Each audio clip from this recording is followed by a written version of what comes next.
In the newest installment into the social media-based horror movies, we have Friend Request, and this movie follows a girl who befriends a classmate and who is extremely introverted, and she quickly starts to discover that this girl is really freaking crazy, and so she starts messaging her dozens of times a day, and she makes the decision to unfriend her. Now, it's here that things start to get unusual, because after unfriending this girl, she lights herself on fire and hangs herself in front of a camera, and then starts to terrorize this girl. First of all, I hate movies like these. Unfriended did it a few years ago, and there are these movies that try to use social media as the motive between all of this horror and these girls, and it tries to serve as a cautionary tale of what not to do on the internet. And almost all of these movies fail, except for one film that's not really a horror movie, but it did come out this year, called Ingrid Goes West. This is one of the most successful films that has been able to use social media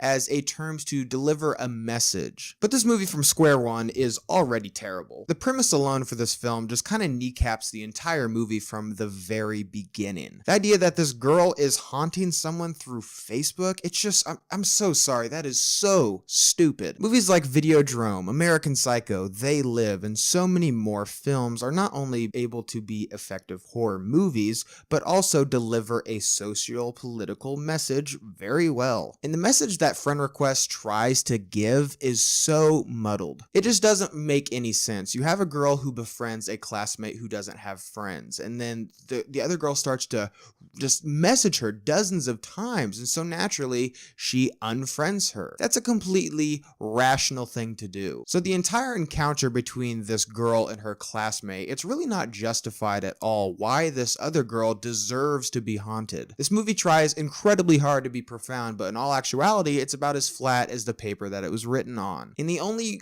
okay part of this entire film is the scares, surprisingly enough. There are actually a few moments in this movie that are actually pretty effective, but the part is this movie annoyingly reuses the same setup for every single scare in this movie. What they typically do is they have you focus on something small, whether it be a bug or a peephole, and they use this almost as a red herring for something else to come off screen and scare you. And once this movie progresses, you really start to pick up on the formula that it's using, so it no longer becomes scary. I will say this though, I was expecting this movie to be horrendous, but it actually surprised me with how mediocre it was. I didn't hate this movie, but I really didn't enjoy it either. And in all actuality, I probably won't remember this movie in about a few days. So did you guys see Friend Request? What did you think about it? Leave your thoughts and opinions down below. And as always guys, thank you so much for watching today. I hope you liked today's video, and if you did, click a link down below and subscribe to my channel for more movie reviews and related things. Guys, thank you so much for watching, and see you next time.